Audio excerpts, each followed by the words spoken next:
Buenas tardes, muchísimas gracias por estar con nosotros. Soy Daniel Stulin. Bienvenidos a nuestro canal Stulin.media. Tenemos hoy mi amigo Adrián Salbuqui, un periodista, investigador, economista. Bueno, Adrián, tú eres muchas cosas. Si yo me pongo a leer tu currículum, nos faltaría otra hora más. Pero bueno, te doy bienvenida y muchísimas gracias por estar con nosotros. No, el agradecido soy yo, Daniel. Un gusto estar contigo como siempre y charlar y gracias por la invitación. Mira, yo tengo mucha gente que me sigue y que también te siguen a ti, entonces están diciendo, menos mal, y yo te sigo a ti, te sigo a Adrián, sigo a otra gente, y estáis en la misma línea. En casi todo estamos en la misma línea. Bueno, vamos a hablar, a ver si estamos de acuerdo con lo que está pasando en Italia. Elecciones en Italia y el auge de la derecha en Europa como conjunto. ¿Tú cómo la ves? Mira, como todas las cosas no se pueden, hoy en día, en los momentos que estamos viviendo, es muy peligroso adherirse o seguir a algo o a alguien sin ningún tipo de miramentos. Yo creo que tenemos que ser cautos permanentemente, evaluar a la gente. Y como vos bien dijiste, tú y yo, que nos conocemos hace ya varias décadas, no estamos de acuerdo en todo. Y eso es bueno. Un amigo mío dice, solo los estúpidos se ponen de acuerdo en todo. Donde hay dos, claro, donde hay dos personas inteligentes, donde hay debate, tiene que haber una diferencia, aunque más no sea por tu experiencia de vida y por la mía. Entonces, cuando uno analiza lo que está pasando en Europa, lo bueno, que creo que lo visualizamos todos, es que ya el pueblo, los pueblos de Europa están cansados, están podridos de esta izquierda socialdemócrata que está Empiezan de descendente. sospechar. Claro, empiezan a sospechar y se dan cuenta que sus familias, sus hijos están siendo sujetos a estas degeneraciones LGTB, quieren justificar que un bebé adentro del vientre de la madre no existe. Nosotros tenemos acá un ex ministro de Salud que se llama Ginés González García, fue Ah, durante 2 años, sí. y le preguntaron, pero cuando hay una mamá embarazada, hay que defender las dos vidas. Y dijo, no, no, no, no, la vida es una sola, la de la madre. Y lo que lleva en el vientre es un pedazo de carne, dijo. Un bebé es un cacho de carne, hasta que el Estado le da el DNI, número tal, entonces a partir de ahí sí, que lo bautizan como esclavo de este sistema mundial, a partir de ahí ya es un ser humano, entre comillas. Por eso hay que ser muy cauto y no volcarse a favor de Giorgia Meloni, que es lo que está ahora muy de moda. Yo la he escuchado hablando, que habla perfecto castellano, hablando en Andalucía, en España, y es casi, como dice mi colega Enrique Romero, música para nuestros oídos. Está a Ajá. favor de que una mujer es una mujer, un hombre es un hombre, una familia es papá, mamá y niños, toda la agenda LGTB, como tú acabas de sufrir en tu reciente pasada por Canadá, es directamente oprobioso, es un bochorno, es algo desagradable, es algo degenerado. Y por supuesto estamos en contra del aborto y estamos a favor de preservar nuestras respectivas culturas, sean la de los países bálticos, la de Canadá, la de Argentina, México o donde estemos, o las europeas. Pero aún así, en el caso de Giorgia Meloni, hay que ser muy cauto respecto de no enamorarse de la presencia de la persona justo ahora, sino mirar algunas disonancias que a mí me hacen ruido. Por ejemplo, su membresía en el Aspen Institute for Human Studies, que es uno de los think tanks de los bancos de cerebros, que opera mancomunadamente con el CFR, que opera mancomunadamente y fueron fundados casi al mismo tiempo con la RAND Corporation del Departamento de Defensa y de la fábrica de aviones Douglas, por allá por los años 40, con la trilateral, con el Foro Económico Mundial, y aunque no tengo ningún indicio de que ella sea miembro del Foro Económico Mundial, muchas de las políticas emanadas del Foro de Davos de Klaus Schwab pareciera que ella lo vería con cierta simpatía o al menos con cierta pasividad respecto de sus efectos tan negativos para las sociedades humanas. Mira, yo veo, o sea, que es totalmente cierto lo que te has dicho en cuanto a Meloni, esa, ay, por fin vamos a tener una defensora de los derechos, Italia libre. Por el otro lado tenemos gente diciendo, no, es una nazi, es una seguidora de Mussolini, fíjate lo que están diciendo, lo que están haciendo. Yo creo que aquí tenemos dos cosas distintas. Por un lado, vamos a analizarlo, porque yo creo que hay que separarlo. Por un lado, lo que podría ser Meloni, si vas a ser el primer ministra, a nivel de la política nacional, otra cosa es su política internacional, que son dos políticas distintas, ¿no? Sí, eso es innegable. De todos modos, como novedad, es positiva porque por lo menos va a operar más mancomunadamente con otros, con Hungría, por ejemplo. Hasta con Polonia uno podría entrever que están alejándose cada vez más y si llega Marine Le Pen en Francia, aún más todavía, Europa se va alejando de esta izquierda que tanto daño cultural le ha hecho. De todos modos, hay que tener presente que cuando los grandes medios de Occidente dicen, como hemos visto todos los headlines, todos los titulares, peligro en Italia de la ultraderecha. Y yo me pregunto, ¿qué es la ultraderecha fascista? ¿Por qué nunca hablan de la ultraizquierda, que viene siendo uno de los peligros más graves en los últimos tiempos? De ultraderecha que estamos viendo en Ucrania. Por ejemplo, ¿Lo has visto la imagen el otro día, hace 2 o 3 días lo vi? Una cosa espeluznante de un imbécil ucraniano, un soldado, pues estaba cocinando ¿cómo se llama? La calavera de, supongo que es un soldado ruso. O sea, no, estamos hablando de Azov, estamos hablando del nazismo en su estado puro, pero claro, esto lo separa entre nazismo bueno y nazismo malo. te das cuenta que siempre es así. Es como los demócratas de Europa. Cuando gana el candidato que a mí me gusta, democracia, libertad. Cuando gana el candidato que a mí no me gusta, ultraderecha, fascista. E incluso, fíjate vos una cosa, Daniel, la mayoría de la gente que repite como bobo es una fascista, ni siquiera saben bien qué es el fascismo. Ni siquiera han logrado definir qué es el nacionalsocialismo. No para justificarlo, sino para entenderlo, para entender de qué estamos hablando, sino meramente se transforma en un insulto sin contenido. Por ejemplo, es una persona que no se baña nunca. Claro, es un insulto sin contenido, pero en realidad no dice absolutamente nada de lo que piensa la persona. Y es lo que nos está faltando hoy en día. Si alguien es de izquierda, si alguien es socialdemócrata, está perfecto. Es democrático, respeta a los bancos, respeta el sistema y está todo bien. Pero si trata de tomar una posición fuera del mainstream, fuera de lo que es políticamente correcto, automáticamente invita todo tipo de insultos, algunos como la de Ursula von der Leyen, realmente insultantes, porque está diciendo, tenemos nuestros métodos para hacerle ver a los italianos que tienen que votar bien. ¿Qué es esto? ¿De qué están hablando? Y Pero esto fíjate, tenemos con Meloni tenemos los socios Berlusca, bueno, que hay que decir que ya sabemos todo lo que es Silvio Berlusconi, y por otro lado tenemos la Lega, tenemos Salvini, o sea, la Lega la conozco muy bien, de hecho era la Lega, Mario Borghesio, que me invitó 2 veces al Parlamento Europeo, primero a hablar de Bilderberg, era una cosa insólita, un escándalo. O sea, imagínate, la sala llena, pero había como 500 personas y una sala hecha para 100. O sea, la gente venía de todos los rincones del mundo. El discurso que todavía me parece está en YouTube. Mi primera conferencia sobre Bilderberg en el Parlamento Europeo. También di un discurso en la ONU en Austria. Pero entonces, si tú tienes estos socios, ahora estamos viendo, tú tenemos, o sea, la derecha ganó en Suecia, tenemos Marine Le Pen. Bueno, ella está ya, su tiempo ha pasado, pero sigue ahí. Tenemos a los italianos, tenemos Vox, aunque es otro partido absolutamente globalista en España.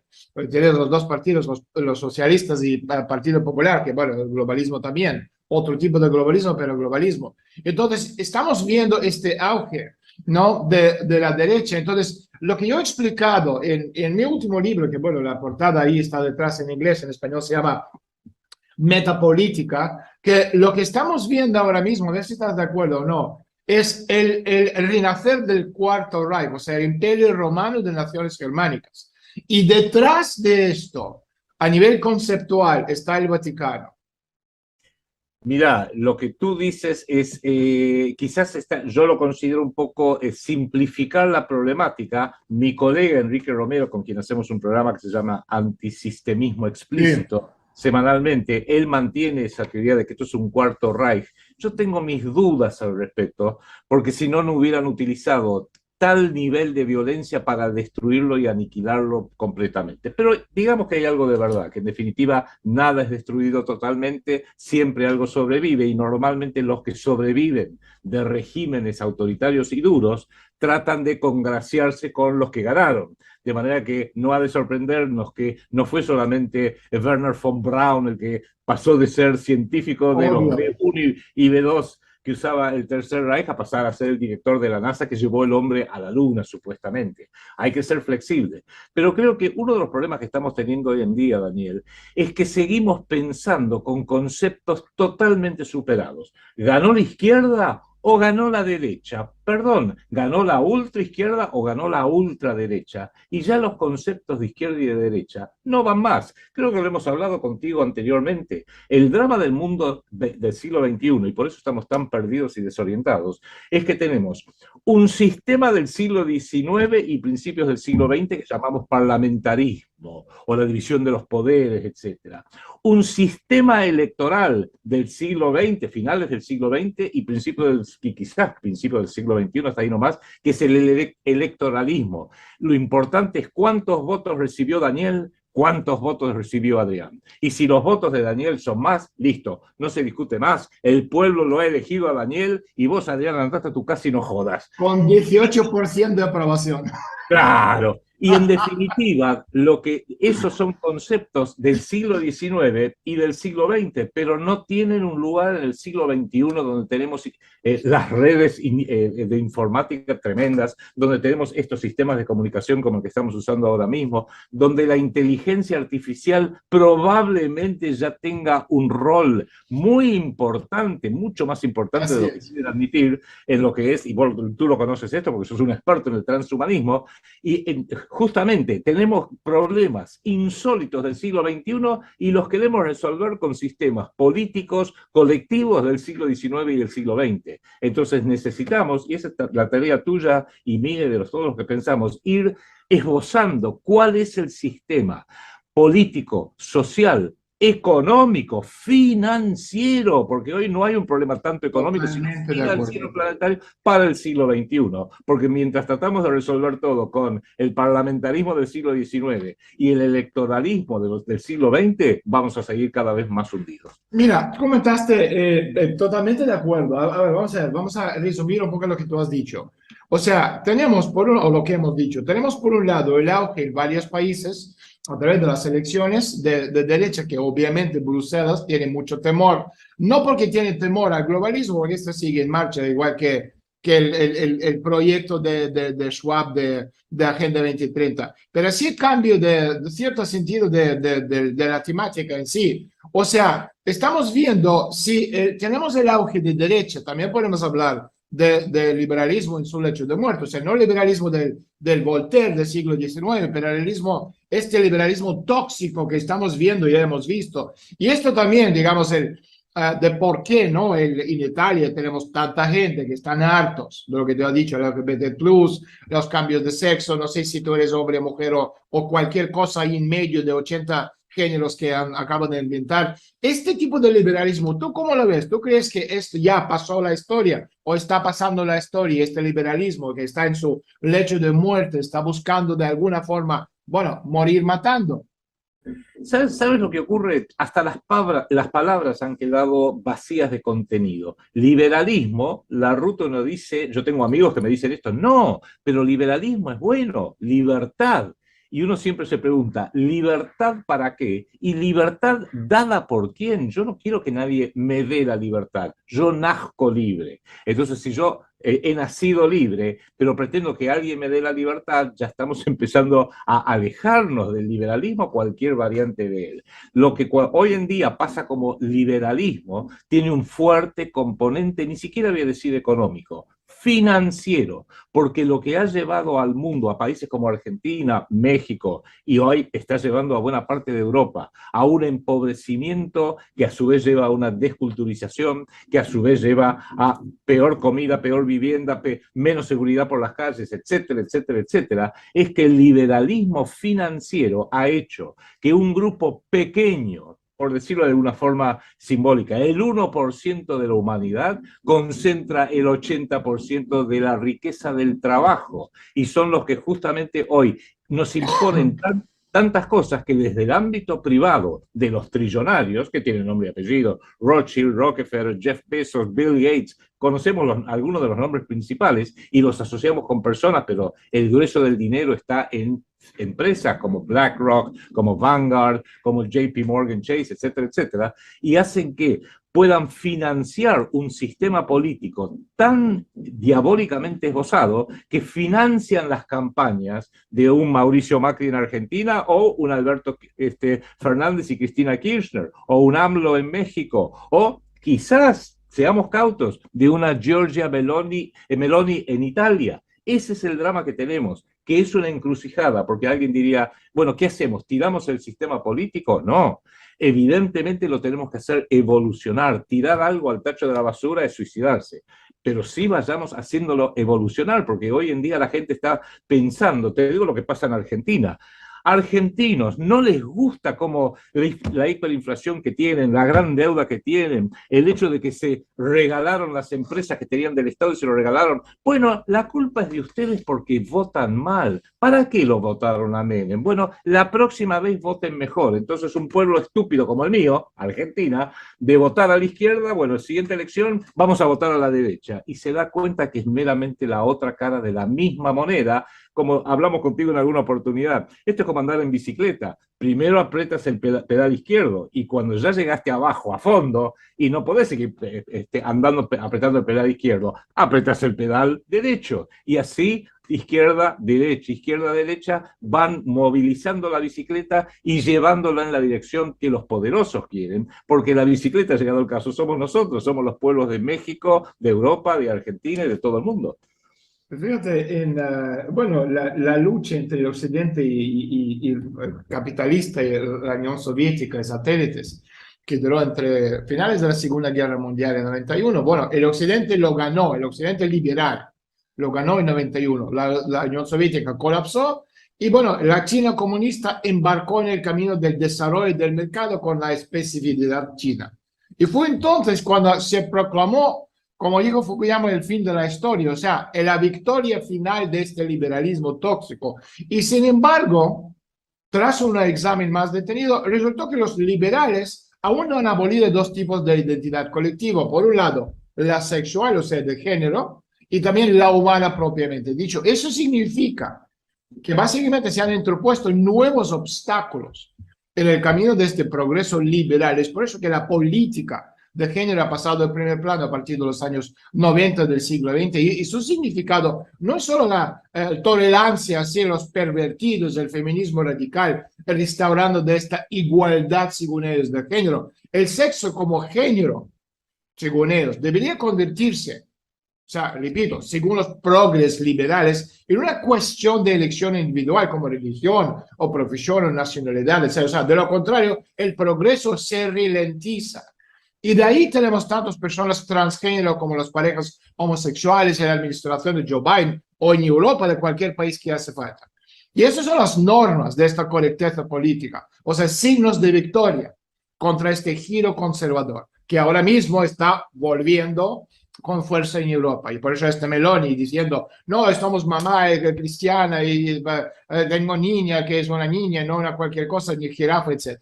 Y la última tarea que tienen por delante los liberales en su marcha hacia el control total es la abolición de la humanidad, o sea, la política de posthumanismo.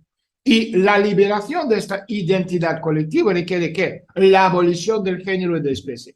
Entonces, los futuristas liberales o del futuro ya están alabando las nuevas posibilidades de este posthumano, o sea, la fusión con una máquina, como decía Harari, mejorará enormemente la fuerza del cuerpo, la memoria, agudizará las sensaciones. O sea, la ingeniería genética que va a ayudar a acabar con las enfermedades, según ellos. La memoria que se puede almacenar muchísimo más en el servidor, en la nube, con el microchip que te va a implantar. Entonces, la humanidad podrá conectarse con la máquina y lograr esta inmortalidad, aunque no sea física, ¿okay? Pero sea informática. Entonces, este gran reseteo es el triunfo de esta ideología liberal en su etapa, digamos, más elevada, la etapa de la globalización. ¿Tú lo ves así?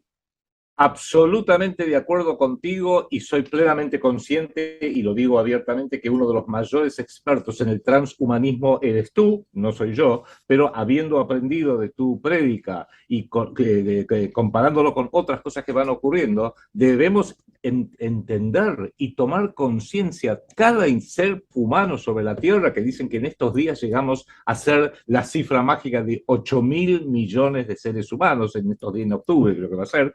Debemos entender que se está jugando el fin de la raza humana, de la humanidad en su totalidad, más allá de que sean chinos, negros, europeos, blancos, lo que sea. Y esto lo está conduciendo un grupo ínfimo y pequeño. Antes de empezar el programa estábamos hablando de Yuval Harari, este israelí homosexual que ha sido elegido por Klaus Schwab del Foro Económico Mundial como el filósofo y futurista del Foro Económico Mundial. Y él acaba de decir hace poco que el drama que tenemos ahora es que la humanidad sigue creciendo, hay que reducirla porque ya la mitad de los seres humanos no van a ser empleables, no van a poder adquirir los conocimientos, la formación para ser útiles a la raza humana. Y dijo, les vamos a poder dar de comer porque generar comida no es el problema es cómo vamos a administrar el aburrimiento de 4.000 millones de personas sobre el planeta Tierra. Y termina diciendo en la entrevista, y básicamente con drogas,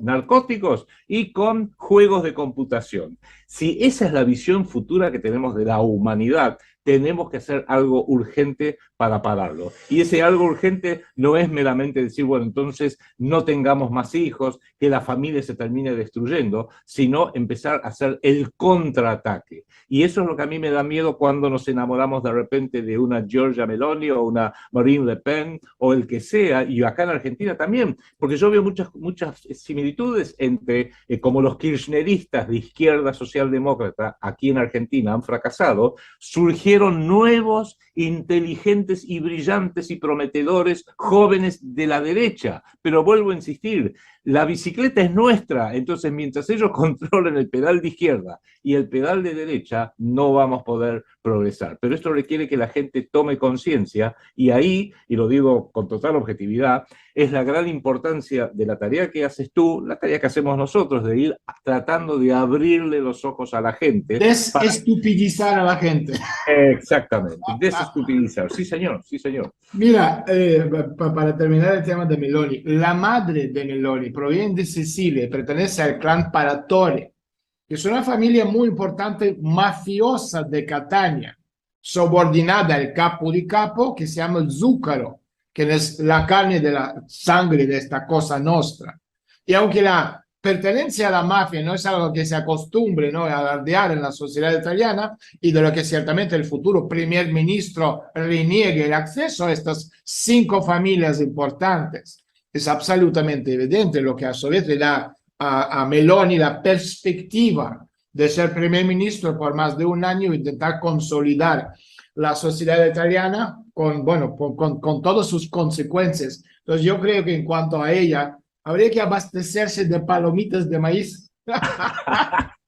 Permíteme agregar, has dicho algo muy importante que quizás ayude a ir dándole forma al nuevo paradigma que necesitamos. Hoy creemos que el secreto está en quién es la cara, el mascarón de proa, la cara visible liderando un país. Giorgia Meloni en Italia, ahora la señora Truss en Inglaterra, Vladimir Putin en Rusia, Xi Jinping, que están por reelegirlo por tercera vez y va a ser más que el propio Mao Zedong.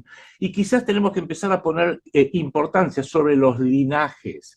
El hecho de que un grupo, quizás Giorgia Meloni, sea parte de un linaje de alguna familia antigua, innegablemente, si empezamos a rastrearla, que estuvo en el concepto de la mafia. El Vaticano esto lo tiene muy en claro, por eso que hay de repente un Bergoglio y es todo un linaje el que se hace cargo del Vaticano. Y así también con otros países y en otras estructuras. Tenemos que ver esos linajes, como bueno, quizás el más famoso hoy en día que se nos ocurre a todos es el linaje Rothschild y el linaje Rockefeller, pero no son los únicos. También podría decir la familia saudí en Arabia Saudita o Sabah en Kuwait.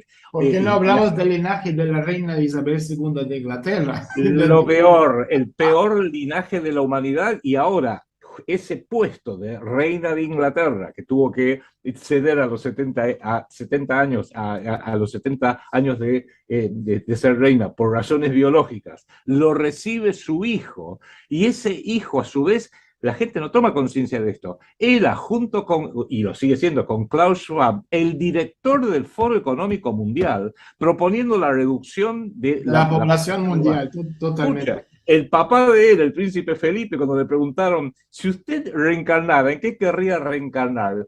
Quisiera reencarnar en un virus mortal para terminar con la raza humana y con la sobrepoblación. Estamos hablando de esos monstruos, de esos reptiles, que no es que sean reptílicos en un sentido literal. No, sí, totalmente, que la gente, no, es que claro, son reptiloides que han venido del espacio. Mira, te quería comentar otro dato hablando de Meloni. O sea, la familia del padre, nacido en Cerdeña, ha estado en la dirección del Banco Católica de Veneto durante más de 130 años, habiendo mudado a la ciudad de Vicenza, a Cerdeña, hace unos 120 años. O sea, el banco cambió su nombre varias veces, convirtiéndose en Banco di Credito Sarda, pero durante 130 años de su existencia, prácticamente no ha cambiado su alta dirección hasta hace muy poco, incluida la familia de enólogos Meloni, que han estado produciendo famosos vinos sardos bajo una marca de la familia desde principios del siglo XX. Y bueno, y también si remontamos hablando de genealogía, ¿no?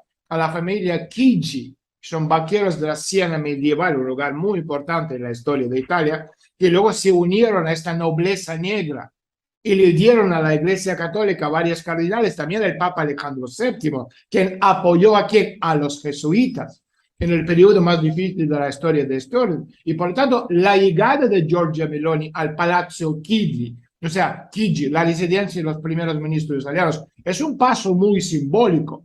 Además, repito, pertenece a la familia católica y casa bancaria más antigua, abre excelentes perspectivas para la cooperación tanto con la Iglesia Católica como las élites industriales del norte. Tú no vas a ver esto saliendo en los medios de comunicación, porque te van a decir Giorgia Meloni, ¿cómo se llama? Mussolini, el nazismo, ocultando esta parte, estos vínculos importantísimos. Mira, hablando de los vínculos y sobre todo a nivel económico, vamos a hablar de big picture, de la crisis. ¿Tú cómo ves todo lo que está pasando ahora? Bueno, lo veo directamente como estamos como, por así decirlo, hoy es 29 de agosto de 1939. Está por iniciar lo que va a ser una de las batallas definitivas de la humanidad, digo 1939 para tomar el ejemplo del inicio de la Segunda Guerra Mundial el 1 de septiembre de 1939, pocos días después de cuando ya estaba terminando el verano en aquella época, que marcó que un lado tenía que ganar la guerra absolutamente y el otro lado lo tenía que perder. Lo perdió obviamente el eje Berlín-Roma, de Tokio en aquella oportunidad, lo cual no quiere decir que ganaron los buenos, de ninguna manera. Primero, cuando se habla de geopolítica, que es el gran ausente en todos los medios de difusión del mundo, en geopolítica no hay buenos y malos. No hay que decir, este es bueno, me gusta, porque por la forma que habla, aquel es malo. No, en geopolítica hay realidades, y la geopolítica se refiere al poder. El drama que tenemos hoy en día es que el poder no es comprendido. Pero siempre tengamos presente que en cualquier momento determinado, por ejemplo, 28 de septiembre de 1922, de 2022, perdón, hoy, hay una cantidad de poder cuantificable, pero no es de nadie. Está migrando. Hoy pareciera que el grueso del poder, en lo militar lo tiene Estados Unidos, China y Rusia, en lo económico lo tienen ya no los estados, sino que lo tienen los grandes fondos de inversión, BlackRock, Larry Fink, etcétera, etcétera, pero pueden migrar y un par de malas decisiones hacen que el que tiene poder lo pueda perder rápidamente. Fíjate a Hitler, en determinado momento, en 1941, 42, parecía que tenía un poder absolutamente invencible. 3 años después no tenía nada, porque el poder migra para otros lados, consecuencia de las decisiones volitivas correctas o incorrectas de cada uno de los jugadores, que en aquel momento eran eminentemente públicos, los estados, la Unión Soviética, Estados Unidos, Gran Bretaña, el Tercer Reich alemán, etc.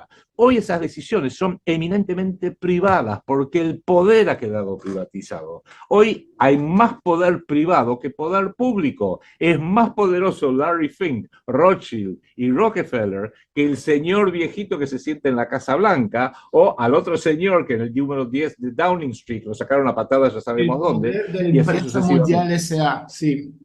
Claro, eso es lo que hay que entender. Y tú dijiste algo muy importante en esto recién, que me gustaría también quizás decirlo de otra forma. Tenemos que empezar a ser muy conscientes de la gran diferencia que existe entre lo personal privado, yo, mi vida privada, etcétera, y lo colectivo público.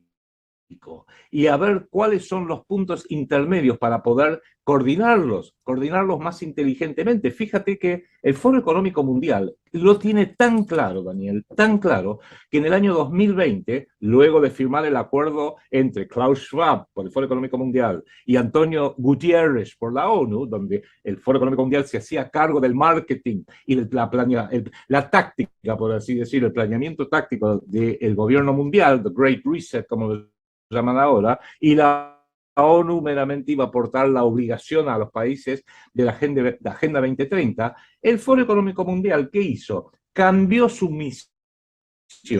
Dijo, muy simple, nosotros, Foro Económico Mundial, somos la principal organización de partnership, de coordinación, por así decirlo, entre lo público y lo privado.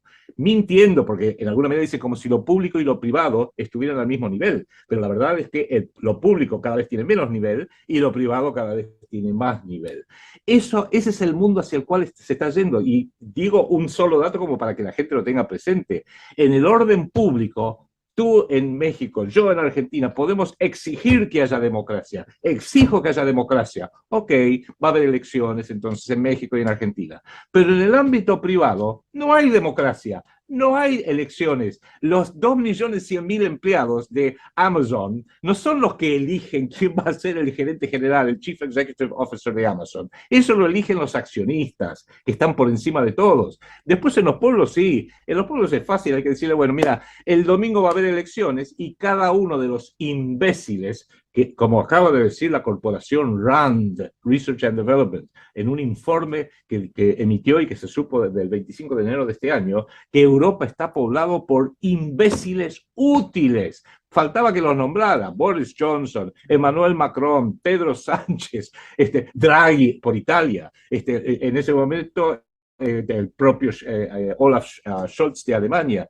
porque justamente son instrumentos al servicio de ellos, son los actores bien pagos, y en el caso de Ucrania con Zelensky, lo tenemos literalmente, un actor bien pago por un señor que se llama Igor Korodomovsky, que pertenece a la mafia Casa Planetaria, que le financió, le dio todo el apoyo necesario para que este títere imbécil sea el presidente de Ucrania y nos lo presenta como si fuera un héroe nacional. Es ese engaño que tenemos que abrir los ojos y tratar de superar para no seguir siendo engañados, porque nos van a llevar directamente a la Es lo destrucción. que queremos hacer en programas, ¿no? Va a ayudar a la gente a pensar, sobre todo pensar, para que no tengamos esta masa de imbéciles útiles. Mira, tenemos como 10 minutos. Yo te quería obviamente preguntar por Argentina. O sea, atentado contra Cristina Fernández de Kirchner. Yo lo llamo el espectáculo hecho para la televisión. A ver, ¿tú cómo lo ves en Argentina desde tu óptica? ¿Qué pasó ahí? Y sobre todo, ¿cuál ha sido la reacción de la masa social argentina? Apretadísima síntesis, porque es demasiado burdo siquiera para dedicarle Apretadísimo, sí, por favor. más tiempo a quien no sea argentino. Ha sido un show terrible, porque debido a la corrupción tradicional de los Kirchner, empezando con Néstor Carlos Kirchner, el expresidente y esposo ya muerto de Cristina Fernández de Kirchner, y considerando que Cristina Fernández de Kirchner ya en el 2019, cuando iba a haber elecciones, sabía que no se podía postular porque su imagen estaba muy deteriorada por ser una ladrona que se robó miles de millones de dólares, ella, y que está en el nombre de sus hijos, por ejemplo. La Bueno, hija lo de 21 comentamos, años, perdón, recuerdo que un día dijo, interrumpo por un segundo, lo comentamos hace 8 años en mi programa, cuando yo tenía mi programa de RT desde la sombra, lo comentamos, hablando del caso de Patagonia, todo ¿y lo cómo que no había fue? robado, me cortaron, o sea, me echaron, esto era el último programa, llamó ella personalmente a la directora general Simonian de RT y dijo, o Stulin se va, olvídate de RT en abierto en Argentina. Bueno, le sobraba tiempo a esta tipa a echarme. Me echaron el mismo día, el programa más visto en la historia de televisión en cualquier país de habla hispanoparlante, donde había casi 8 millones de personas que seguían mi programa todas las semanas. 8 millones de personas eliminaron el archivo completo de todos mis programas porque Cristina Fernández Kirchner no le gustó lo que tú y yo estamos hablando de ella. Exactamente, por ahí tienes quizás uno de los ejemplos más magníficos que tú y yo lo hemos vivido en ese excelente programa del año 2015, creo que fue, o 14, 2014. 14. 2014. Por eso, el drama que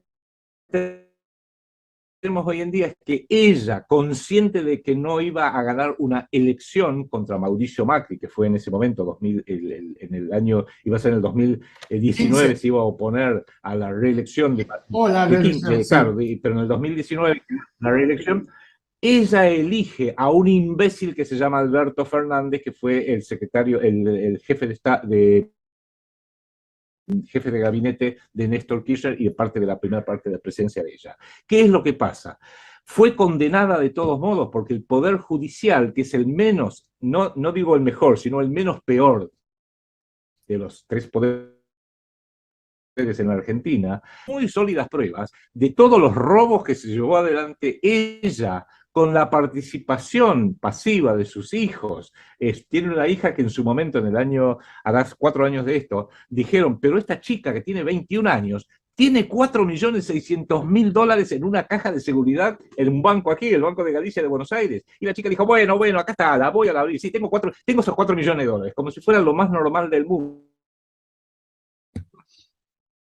Y jamás se explican de dónde salió toda esa guita, que obviamente fue del robo. ¿Qué pasa? Como ha sido ya no condenada, pero acusada con mucha solidez por parte del fiscal del Ministerio de Justicia, del Poder Judicial en la Argentina, tenía que hacer algo porque ella necesita tener un 17 de octubre. Para los que nos miran de otros países, el 17 de octubre de 1945 fue la fecha revolucionaria y fundacional del peronismo. Juan Domingo Perón, donde el pueblo lo vitorió y le pidió que se hiciera cargo del país, etc. Todos los 17 de octubre, los peronistas, los reales y los falsos, los celebran como una fecha importante. Y ella quería tener esa fecha popular donde el pueblo pidiera, por favor, Cristina, te necesitamos. Y no lo lograba tener. Entonces, pero si había un atentado, ahí sí, porque se podía ser la víctima, y terminó haciéndose la víctima hace poquito diciendo, estoy viva gracias a Jesucristo y la Virgen María. Una tipa que en su puta vida directamente, pero es lo más antirreligiosa, es lo más desagradable posible. Por eso, evidentemente, le ha salido mal el tiro por la culata. Lo que pasa es que tiene un grupo que se llama La Cámpora, que es muy sólido en el sentido de que es muy violento y posiblemente antes que ella sea formalmente acusada y podría llevar una pena de 12 años de prisión y la prohibición para ejercer ningún cargo público de por vida, van a tratar de hacer algo de alto perfil, de alto impacto público para, por así decirlo, recuperarla como una diosa, como una heroína de la Argentina. Le va a salir mal, no cabe ninguna duda, no hay un heredero, porque el actual presidente Fernández no sirve para absolutamente nada, pero el drama argentino es que del otro lado, de la derecha, estoy hablando ahora de la izquierda socialdemócrata, cuando hablamos de la derecha, Mauricio Macri, Patricia Bullrich, toda la derecha en Argentina, es igual o peor. Y para colmo Macri fue tan estúpido cuando fue presidente, tan inútil, que han tenido que inventar nuevos candidatos de derecha a ver si los pueden posicionar. Uno se llama Javier Milei, que trata de imitar, aunque te parezca mentira, a Oye, Giorgia una Meloni, cosa, haciendo Adrián, grandes discursos, griteríos, etc. yo te quería preguntar, a ver, este tipo, o sea, cómo lo analizas tú a este personaje? Porque claro, yo tengo mucha gente que me sigue, que es, bueno, gente que piensa, pero al mismo tiempo dice, no, mira, la diferencia es la alternativa, como Vox es la alternativa en España, son gente patriota. Bueno, a ver, da tu opinión, cortito, porque tenemos como 5 minutos, que este tipo, porque claro, yo sé lo que es otro espectáculo hecho para la televisión, un discurso hecho a medida. ¿No te gusta este? Pues mira, tengo este dedo. ¿No te gusta este dedo? Tengo otro candidato. ¿No te gusta ninguno? Mira, tengo 5 más. Tal cual, mira, para hacer una apretadísima síntesis, hoy en día los candidatos que pueden tener alguna posibilidad de éxito tienen que reunir una serie de condiciones que Javier Milei sí las reúne. Tiene que ser joven, es joven, tendrá 50 años, para la política es muy joven. Sí, Tiene que tener un buen aspecto, tiene buen aspecto, muchas mujeres lo consideran un hombre muy apuesto, usa el pelo largo, yo lo llamo el quinto Beatle, porque usa el pelo como John Lennon y Paul McCartney hace 60 años. Es inteligente, no cabe ninguna duda, es muy inteligente.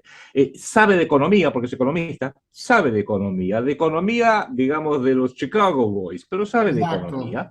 Llegó De a economía del proponer modelo que que está en su lecho de muerte, pero de economía esta lo sabe, sí. eso lo sabe, y estuvo entre los que están proponiendo la dolarización de la economía argentina, lo cual sería una catástrofe. Ahí lo tienes, o sea, lo tienes uno que quiere usar Y el dinero del otro país. No es un patriota, es un traidor. exactamente, bueno, como ha ocurrido, como lo viene haciendo la izquierda. Y por supuesto, hasta hay un paralelo con Giorgia Meloni, que es una mujer muy bonita, que es una mujer que habla espléndidamente, realmente una oradora de primera, es joven, entonces tiene estas características que lo hacen muy mediático, pero no es un presidente posible y lo han tratado de posicionar y está negociando con los macristas, con otros grupos, con otros políticos de la derecha, por ejemplo, Spert, que es otro señor también que está en la derecha, y voy a decir algo que lo digo bajo mi responsabilidad porque no te quiero acarrear ningún problema a ti. No, yo no Una lo de sé. las pruebas Estamos en canal ácidas, privado. Por eso digo lo que tú quieras. una de las pruebas ácidas, a mi criterio hoy en día, es ver cuál es la posición de los distintos candidatos, sea en Italia, sea en Alemania, sea en Estados Unidos, sea en Argentina, respecto de las dos Judíos. puntas, por así decirlo, del sionismo internacional. De esto hemos hablado muchísimo contigo. Y fíjate vos que muchos de los candidatos que a todos nos caen un poco simpáticos porque están en contra de la agenda de género, están en contra del aborto, etcétera, etcétera, como puede ser Bolsonaro en Brasil, como pudo ser y sigue siendo Donald Trump en Estados Unidos, como es Giorgia Meloni en Italia, etcétera, cuando llegas al punto, bueno, perfecto, pero respecto del Estado de Israel y respecto del sionismo internacional, ¿cuál es tu postura? Y ahí es donde nos chocamos con un muro de oro terrible, por ejemplo, Donald Trump, que era pro-Israel, pro-Netanyahu totalmente, lo mismo Bolsonaro, lo mismo la joven Giorgia Meloni, que dice que su vida cambió cuando fue a Israel, déjate de joder, y los palestinos, después hablamos de los palestinos, y lo mismo con Milei. Milei tiene como su principal asesor a un rabino. Y como la mayoría de la gente en Argentina no entiende cuál es la función, o creen que criticar a ciertos sectores de la comunidad judía es que sos un nazi. No, no, no, no, no. Yo mismo, de lo mismo forma que a vos te quitaron el programa, yo invité a la Valla, que me hizo una querella penal a raíz, De entre otras cosas, del acuerdo. programa que hicimos. Hagamos un debate. Claro, hagamos un debate público, pero se rehúsan a debatir. Se rehúsan a debatir de la problemática de Medio Oriente, se rehúsan a debatir sobre la función de Sir, o mejor dicho, Lord Lionel Walter Rothschild en la formación y creación del Estado de Israel, con la famosa, el famoso apoyo de Gran Bretaña para la formación del Estado de Israel a costa de los pobres palestinos que fueron echados, no quieren debatir porque justamente debatir implica, si tú quieres debatir este tema es porque sos un fascista, y o sos un nazi, y o sos un negacionista. Entonces se cierra toda posibilidad de diálogo. Y cuando en un tema, y con esto redondea, cuando en un tema fundamental de política y geopolítica planetaria, alguien, no importa quién, te dice, está prohibido, Daniel Stulin, que toques este tema, está absolutamente prohibido, obviamente es porque están escondiendo algo. Bueno, me leí totalmente de acuerdo con lo que tú has dicho.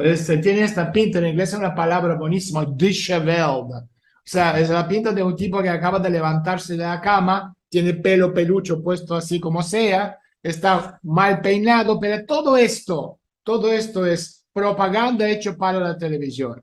Para que la gente piense, ¿ves? No es un candidato típico, no es un tipo bien peinado, con pelo liso, a este no le importa su apariencia. Mira, mira, podemos hablar de otro tipo por el estilo, hablando de Mújica, ¿no? Este sí que era un sucio, pero da igual, eso es el concepto en sí. Elige cuál te gusta más. ¿Te gusta un limpio, un sucio, un alto, un bajo, con barba, sin barba? Pero al final yo controlo esto. Mira, no tenemos tiempo para más, pero yo quería preguntarte mil otras cosas. Situación en Argentina y Chile, proyecto civilizatorio latinoamericano, Estados Unidos y Gran Bretaña, si son frenemies o cuál es el proceso de esta rotura de globalización, etcétera, etcétera. Pero bueno, tenemos temáticas para la próxima vez. Adrián, muchísimas gracias por estar con nosotros. Antes de irnos, yo sé que la gente te quiere seguir. ¿Dónde y cómo te pueden seguir? ¿En qué redes? Mira, básicamente quizás yo tengo 70 años, soy medio antiguo, no, trato de no usar y no dejarme capturar por las redes sociales, trato de pensar con el cerebro propio. Mándenme un correo electrónico, que eso sí, como buen viejo lo leo permanentemente, a arsalbucci@gmail.com, arsalbucci@gmail.com, y le puedo mandar libros que estamos teniendo, los links a nuestros programas con Enrique Romero, inclusive el programa este que estamos haciendo, luego ¿A yo qué lo hora es tu bajo, cuando tú programa me lo con probé, Enrique lo bajo, Romero? y Adrián, ¿a qué hora es todos tu los programa con... todos los martes a las 10 de la noche, a las 22 horas de Buenos Aires. Perfecto. Adrián, muchísimas gracias por estar con nosotros. Muchas gracias y te mando un fuerte abrazo a vos y a la audiencia. Igualmente. Chao.